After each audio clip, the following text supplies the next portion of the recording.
요양보호사 자격증 한 번 시험으로 끝내기 라니 생가 요양보호 수업입니다.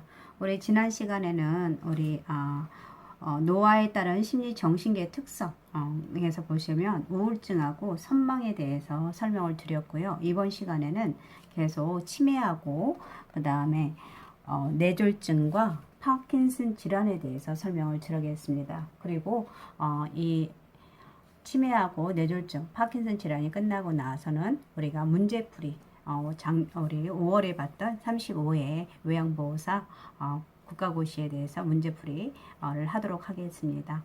그러면 치매에 대해서 설명을 드리겠습니다. 치매라는 것은 우리 인지기능의 상실로 해서 일상생활을 수행할 수 없게 되는 상태를 말하고 있습니다. 그래서 관련 요인을 보게 되면 보통 우리가 노인성 치매인 알츠하이머가 거의 대부분을 차지하고 거의 70% 이상을 차지할 수 있고, 그 다음에 혈관성 치매 아니면 대뇌 병변에 의해서, 그 외에도 여러 가지 이유가 있지만 이 세 가지 요인이 되게 크다고 볼 수가 있습니다.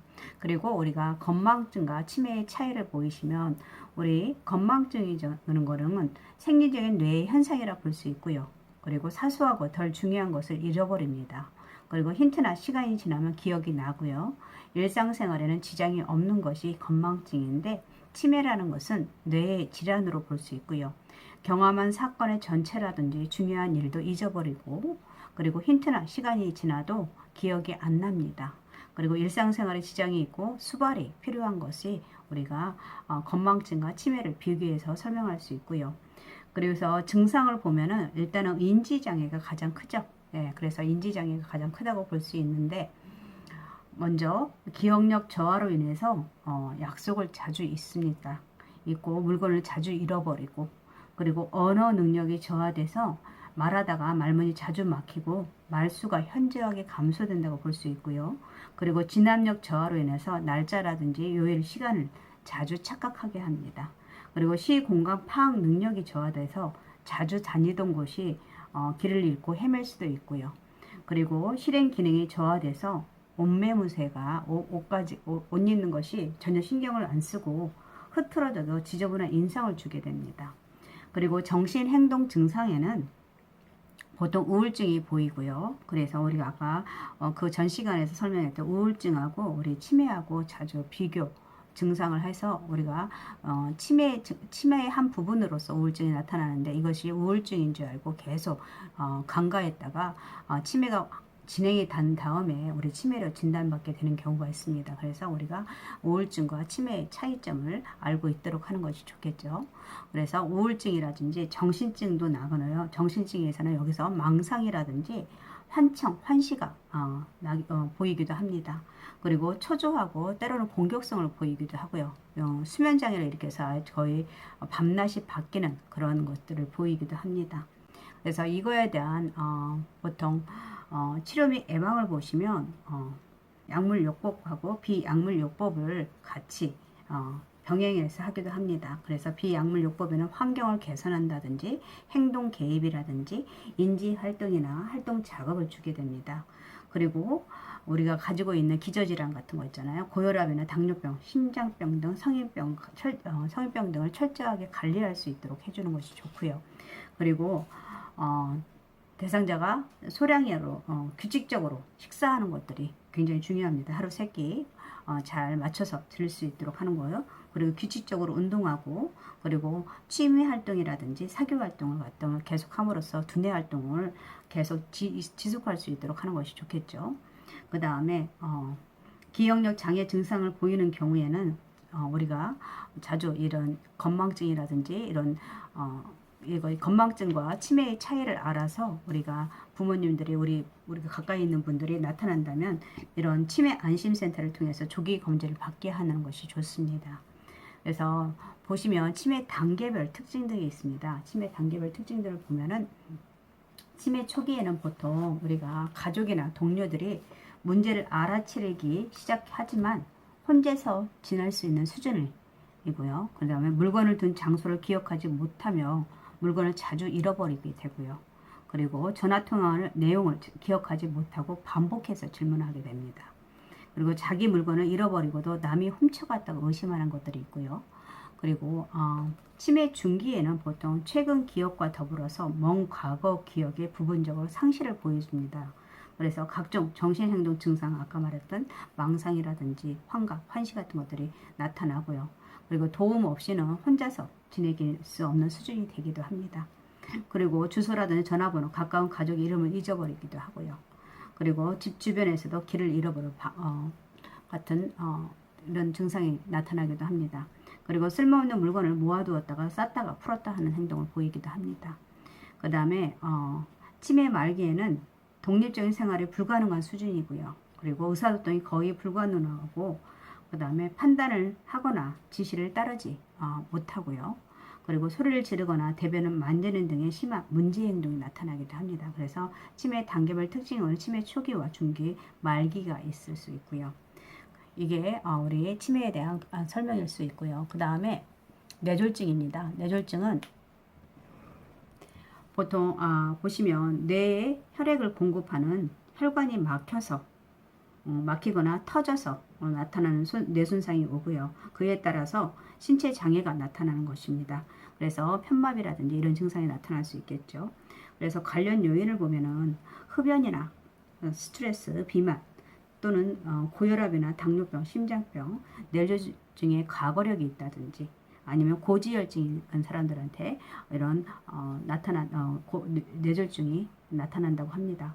그래서 우리 보면은 우리 반신마비 같은 증상을 보시면 반신마비라든지 뭐 이렇게 나타날 수 있죠. 보통 우리 증상을 보시면 손상된 뇌의 반대쪽 팔다리라든지 안면 하부에 갑작스러운 마비가 나타날 수 있고요. 그리고 전신마비와 함께 의식 저하가 하기도 합니다. 그래서 전신마비라는 것은 뇌간의 손상 시 전신마비와 함께 의식 저하가 나타나기도 하죠. 그 다음에 반신감각장애인데 이건 손상된 뇌의 반대쪽에서 시각이나 촉각, 청각 등의 장애를 일으킬 수 있습니다. 그리고 언어장애는 좌측 뇌가 손상된 경우에 우측 마비와 함께 말을 못하게 하기도 합니다. 그리고 두통이나 구토 증상도 나타나는데 극심한 두통이나 구토, 의식 소실이 동반되기도 합니다. 그리고 손의 손상으로 인해서 오신 구토 또는 어지럼증 감과 몸의 불균형을 보이기도 합니다. 손해가 보통 우리 평형 감각을 하는 역할을 하고 있거든요. 그래서 이렇게 손해가 손상하면 몸의 불균형 같은 거 약간 흔들흔들 한다든지 뭐 균형을 잡기가 힘들겠죠. 그 다음 운동 실조증이라고 해가지고 손해 쪽에서 뇌졸중 발생했을 때 술 취한 사람처럼 비틀거리고 한쪽으로 자꾸 쓰러지려고 하고요. 그 다음에 물건을 정확하게 잡지 못합니다. 그 다음에 시력 장애 같은 것도 나타납니다. 그래서 복시라고 해서 한 개의 물체가 두 개로 보이는 것이 복시인데 이런 증상이 보인다든지 아니면 시야 장애로 해서 시야의 한 귀퉁이가 어둡게 보이는 것입니다. 그런 것들. 삼킴장애는요. 삼킴장애 같은 경우는 음식이나 물을 삼키기 힘든 연화곤란을 말합니다. 그래서 연화곤란이 있는 환자들, 특히 편마비 있는 환자들은 우리가 음식물을 줄 때 사례라든지 청색증 그런 것들 조심해야 되고요. 그리고 대상자들한테 뭐 신음식 같은 것은 주의해서 침 같은 것이 많이 생기기 때문에 이걸로 인해서 흡인이 될 수 있기 때문에 항상 조심해야 되고요. 그래서 우리가 폐로 흡입되지 않도록 주의해야 됩니다. 네. 그 외에도 혈관성 치매 같은 경우는 정상적으로 생활하는 사람의 치매 증상이 갑자기 발생할 수도 있고요. 그래서 혈관성 치매에 있는 환자들한테도 치매가 다른 일반 대상자들보다 더 빨리 발견될 수 있다는 걸 같이 올 수 있다는 것을 항상 염두에 둘 수 있도록 하는 것이 좋습니다. 그 다음에 그리고 뇌졸중의 전구 증상들이 있습니다. 뇌졸중 전구 증상을 보면은 보통 한쪽 팔다리 마비의 감각 이상이 있다든지 아니면 한쪽으로 자꾸 넘어진다든지 어지럽거나 눈이 안 보인다고 호소한다든지 갑자기 심한 두통을 호소한다든지 발음이 분명치 않다든지 의식장애로 깨어나지 못할 때 이런 증상이 있는 우리 대상자들이 있으면은 빨리 우리가 조치할 수 있도록 하는 것이 좋습니다. 그래서 뇌졸중을 발견하려고 하면은 약간 평상시 다르다 그러면 웃어보세요 라고 한다든지 그래서 입모양이 비뚤어져서 평소와 다를 때 이런 것들을 한번 볼 수 있고요. 그 다음에 양손을 들어보라고 합니다. 그래서 손을 요양보호사 손을 잡도록 해서 꽉 쥐어보라고 한다든지 팔을 들어본다고 한다든지, 그래서 손을 대칭적으로 했을 때 못 들어 보일 때, 한쪽이 약간 쏠려 밑으로 가 있을 때, 그럴 때도 알 수 있고요. 말하라고 하는데 침을 흘리거나 말을 제대로 못하고 어눌하게 한다든지 이럴 때 우리가 뇌졸중을 의심할 수가 있습니다. 그래서 빨리 시설장애나 연락해서 119에 연락해서 빨리 우리가 치료받을 수 있도록 하는 것이 좋습니다. 우리는 뇌졸중 같은 경우는 4시간 이내에 혈전 용해제 같은 것을 투여돼서 우리가 그 응고된 부분에 우리가 시술을 할 수 있도록 하는 것이 굉장히 중요하기 때문에 빨리 즉시 발견할 수 뭔가 이상하다 하면 시설장에 연락하고 119에 연락해서 응급 상황을 대처할 수 있도록 하는 것이 좋습니다. 그래서 이 치료 예방 같은 것은 우리 대상자들이 현기증이나 팔다리 저림 같은 뒷골 통증 같은 뇌출혈이 전고 증상이 있는 거 관찰하는 거 굉장히 중요하고요. 그리고 동맥경화증이나 고혈압 등을 예방하고 갑작스러운 자세 변경을 피하도록 하는 것이 좋고요. 그리고 보시면 우리 삼키는 것이 어렵거나 발음이 어눌해진 대상자 같은 경우 현마비 같은 거, 연화곤란, 아까 삼킨 장애가 있는 환자들은 음식 삼킬 때 폐로 흡입되지 않도록 하는 것이 굉장히 중요합니다. 그리고 그 외에도 우리가 재활요법을 병행한다든지 이런 것들을 할 수 있도록 해서 재활에 힘쓸 수 있도록 하고 하는 것이 굉장히 중요합니다. 파킨슨 질환에 대해서 설명을 드리겠습니다. 중추신경계의 퇴행성 변화라고 할 수 있는데, 중추신경계에서 서서히 진행되는 퇴행성 변화로 신경 전달 물질 도파민이 이 도파민의 부족으로 인해서 신경세포가 파괴되는 질환이라 할 수 있습니다. 그래서 관련 요인을 보면은 중내 이상으로 도파민이라는 물질이 분비되는 장애를 나타나기도 하고요. 그 다음에 이것도 뭐 염색체의 돌연변이 또는 뇌졸중 같은 중금속 중독이라든지 약물 중독, 기타 퇴행성 뇌질환으로 설명할 수 있고요. 증상을 보면은 무표정합니다. 그리고 동작이 느려지고 근육이 경직되고 균형 감각이 소실로 인해서 낙상 같은 걸 잘하게 되죠. 그래서 조심해야 됩니다. 그리고 굽은 자세를 보이고 얼어붙은 현상이라든지 자세 반세 소실로 나타나고요. 그 다음에 안정시의 떨림이 대표적이라 할 수 있죠. 안정시의 떨림이 나타나고, 그 다음에 수면 장애라든지 사고가 느리고요. 인지 능력이 감소됩니다. 그리고 원인 분명의 통증 같은 거, 근골격의 통증 같은 거 호소하기도 하고요. 그 다음 치료의 예방을 보면은 지속적인 약물요법이 좋습니다. 그리고 근육 스트레칭이라든지 관절 운동을 실시할 수 있도록 해야 되고, 많이 웃을 수 있고 적극적으로 대처하도록 지지해야 합니다. 이렇게 해주시면 좋고요. 네, 그래서 우리가 만약에 근육 스트레칭이나 관절 운동이 필요한 질환은이라고 문제가 나온다면은 우리가 파킨슨 질환이라고 대답할 수 있어야 됩니다. 그래서 오늘은 파킨슨 치매와 뇌졸중 파킨슨 질환에 대해서 설명을 드렸고요. 바로 이어서 우리 문제풀이 하도록 하겠습니다. 1번 보겠습니다. 사지마비 대상자를 침상에서 이렇게 앉힐 때 지지해야 하는 신체 부위는 이라고 했네요. 우리 그림 보시면 여기 우리 요양보호사의 손이 어디 있는지 보셔야 됩니다. 일단 요양보호사는 대상자를 향해 가까이 해야 되고, 그리고 앉히는 방법, 대상자의 마비된 양손을 가슴 위에 올려놔야겠죠. 그래서 올려놓고, 그리고 한쪽 팔은 대상자의 목밑을 받쳐주고요. 그리고 손바닥으로 반대쪽 어깨밑을 받쳐주도록 합니다. 그리고 다른 손은 대상자 가슴 위에 올려준 손을 지지하도록 하는 것이 굉장히 중요하고요. 그래서 여기 이 부분과 이 부분이 굉장히 중요합니다. 그래서 이렇게 할 수 있도록 하고요. 그래서 대상자 어깨 밑에 위치한 손바닥으로 대상자 상체를 밀어 올리면서, 이거를 밀어 올리면서 그 다음에 요양보호사 쪽으로 몸통을 돌려 이렇게 앉힙니다. 그리고 이때 할 때 조심스럽게, 이게 다리가 펴져 있기 때문에 우리가 사지마비이기 때문에 우리가 갑자기 이쪽으로 팍 일으키게 되면은 이게 이쪽에 힘이 가서 넙다리가 골절이 될 수 있습니다. 그래서 천천히 주의하면서 이렇게 너무 무리하게 이렇게 세우지 않도록 하도록 하는 것이 굉장히 중요합니다. 네, 그래서 답은 1번이 되겠네요. 네.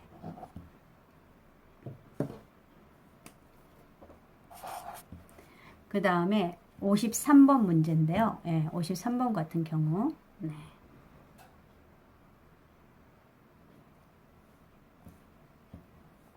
우리 53번 문제 보시면 아까 지난 시간에 52번을 먼저 했습니다. PPT에 51번이 그림이 커가지고 잘 들어가지 않아서 이쪽으로 다시 빼놨네요.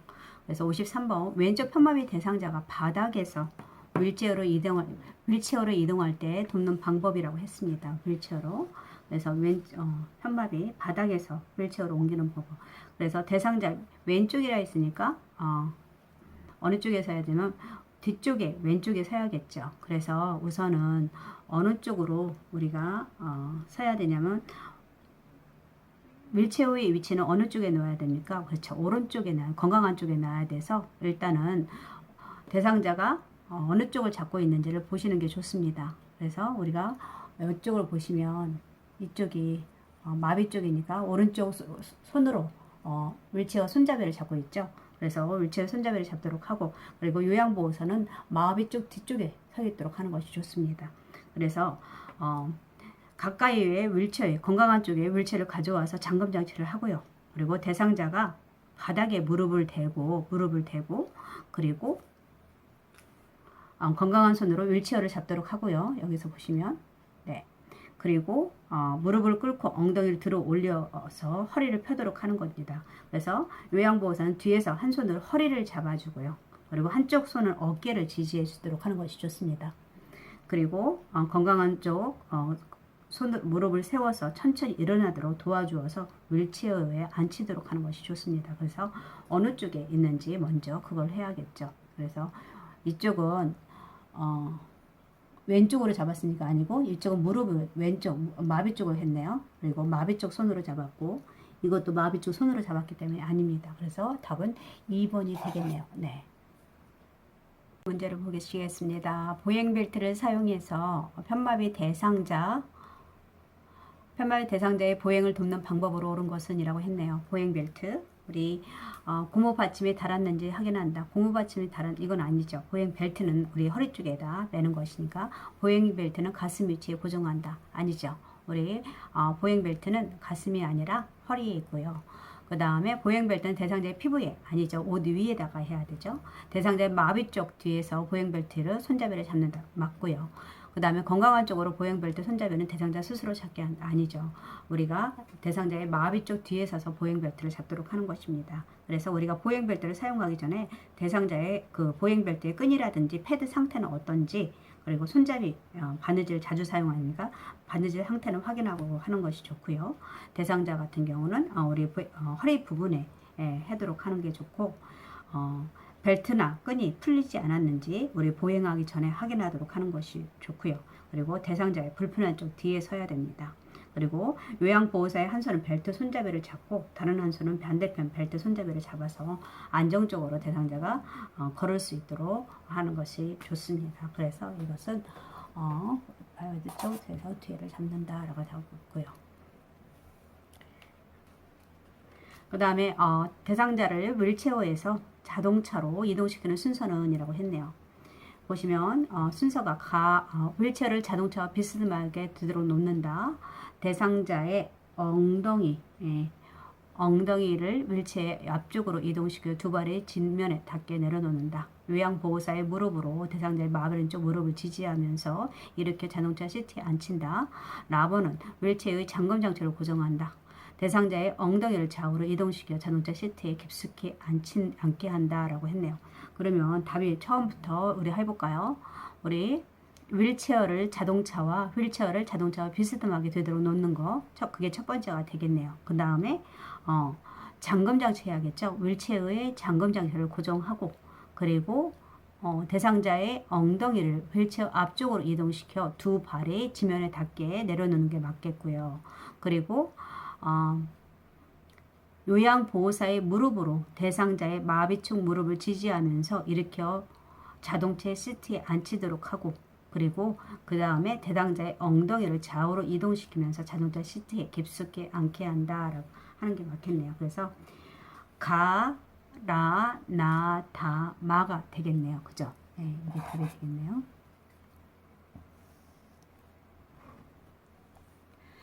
다음 복지 용도로 옳은 것은 이거 간이변기죠. 우리 언제 씁니까? 우리 침상에서 할 때 침상에서 용변 해결하기 이게 답이 벌써 나왔네요. 그죠? 네. 누운 자세에 머리 감기기 이건 아니죠. 침상 옆에 앉아서 침상 옆에 앉아놓고 배설하기는 이동변기일 것이고요. 신체 압력을 분사 욕창을 예방하기 이건 아니죠. 네, 그래서 답은 침상에서 용변 해결하기. 이거는 우리가 뭐가 있냐면 대여하고 구매하는 것이 있습니다. 이것은 어디에 속하냐면 당연히 구입이 가능한 물품이 될 수 있고요. 구입이 가능한 물품들은 보통 이동병이라든지 목욕의자, 그다음 성인용 보행기라든지 미끄럼 방지 용품, 미끄럼 방지 매트라든지 미끄럼 방지액, 미끄럼 방지 양말, 안전 손잡이, 간이병기, 지팡이, 욕창 예방 방석, 자세 변환 연구, 요실금 팬티 같은 것들이 가능하고 그다음에 욕창 예방 매트리스 이거는 욕창 예방 매트리스는 구매도 가능하고 대여도 가능합니다. 그래서 두 개 가능하다는 거. 그 다음 대여 같은 경우는 수동 휠체어라든지 전동 침대, 수동 침대, 욕창 예방 매트리스, 이동 욕조, 목욕 리프트, 배해 감지기, 경사로 같은 것들이 포함되네요. 그래서 알려주는 거고요. 그 다음에 57번을 보시면 대상자의 감염 예방을 위한 물품 관리 방법으로 옳은 것은 이라고 했네요. 카레타 등 고무 제품은 햇볕에 말리는 거, 카레타 같은 거 고무 제품 같은 그늘에 말려야겠죠. 이것은 햇볕에 말리면 늘어지기 때문에 오래 못 씁니다. 그래서 그늘에 말려야 되고요. 그 다음에 사용한 물품은 모아서 한꺼번에 소독한다. 그리고 가래가 담긴 흡연병은 주 1회, 가래가 담긴 흡연병 같은 거는 매일매일 닦아주는 게 좋고요. 혈액에 묻은 물품은 더운 물이 아니라 찬물을 먼저 닦고 나서 더운 물로 헹구는 게 좋고요. 그 다음에 사용한 카레타는 분비물 빠지도록 물에 담궈두는 게 맞고요. 그래서 사용한 물품은 모아서 한꺼번에 소독하는 게 아니라 그때그때마다 바로바로 하는 것이 좋습니다. 그래서 답은 5번이 되겠네요. 그죠? 오늘은 여기까지 57번까지 하고 다음 시간에 계속 문제를 풀어보도록 하겠습니다. 오늘 함께 해주셔서 감사합니다.